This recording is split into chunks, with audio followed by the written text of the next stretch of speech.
മഴ പെയ്യുമ്പോൾ നന്നായിട്ട് ചോരുന്നുണ്ട്. അത് ക്ലിയർ ആക്കാൻ പറ്റും. എനിക്ക് അതിനെപ്പറ്റി ഡീറ്റെയിൽ അറിയത്തില്ലല്ലോ. ചോരുന്നുണ്ട്. അതിപ്പം നമ്മളിപ്പോ നല്ലൊരു വീടാണ് അവര് തന്ന, നമുക്ക് എല്ലാരും പറയുന്നില്ല എന്താ പറയുക, ദാനം തന്ന വീടല്ലേ നീ എന്താണ് അങ്ങനെ ഇങ്ങനെ എന്നൊക്കെ കമന്റ്സ് വരുന്നുണ്ട്. ശരിയാ, ദാനം തന്ന അത് വലിയ കാര്യം തന്നെയാണ് ഞങ്ങൾക്ക് വേണ്ടി ചെയ്തത്. ഞങ്ങൾക്കല്ല, എൻ്റെ മക്കൾക്ക് വേണ്ടിയിട്ട് ചെയ്തത്. അപ്പം അതിനൊക്കെ ഒരുപാട് നന്ദി. മഴ പെയ്യുമ്പം ചോരുന്നുണ്ട്, അത് കുഴപ്പമില്ല. ഇവിടെ നിങ്ങൾക്ക് കിട്ടിയ വീട്ടിൽ ചോരുന്നുണ്ടെങ്കിൽ ആ ചോരുന്നിടം ശരിയാക്കേണ്ട ഉത്തരവാദിത്തം നിങ്ങൾക്കാണ്.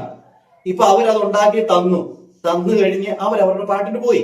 ഓക്കെ, ഇനി അതിന്റെ അകത്ത് എന്തെങ്കിലും മെയിൻ്റനൻസ് ചെയ്യണമെങ്കിൽ അത് നിങ്ങളുടെ കർത്തവ്യമാണ്. അല്ലാതെ ഇപ്പോഴും അവര് അത് തന്നതിനെ എന്തോ ഒരു കുറ്റപ്പെടുത്തുന്ന പോലെയാണ് നിങ്ങൾ മീഡിയയുടെ മുമ്പിൽ ഇത് പറഞ്ഞത്. ഇത് പറയേണ്ട ഒരു കാര്യവും ഇല്ലായിരുന്നു. എന്തായാലും അവര് കയറി കിടക്കാൻ അത്രയും ഒരു വീടും സ്ഥലവും ഒക്കെ ഉണ്ടാക്കി തന്നപ്പോ അതിലെന്തെങ്കിലും കുറ്റങ്ങൾ ഉണ്ടെങ്കിൽ അത് നിങ്ങൾ എന്നാണോ നിങ്ങൾക്ക് പൈസ കിട്ടുന്നത് അന്ന് നിങ്ങൾക്ക് അത് ശരിയാക്കാവുന്നതേ ഉള്ളൂ. അതും നിങ്ങൾ ഒരു സ്പോൺസറിനെ പിടിക്കാനുള്ള പണിയാണോ ഈ കാണിച്ചത്, അതോ ഈ വീട് തന്നവരെ ഒന്ന് കരിവാരി തേക്കാനുള്ള പണിയാണോ കാണിച്ചതെന്ന് എനിക്കൊരു സംശയമുണ്ട്.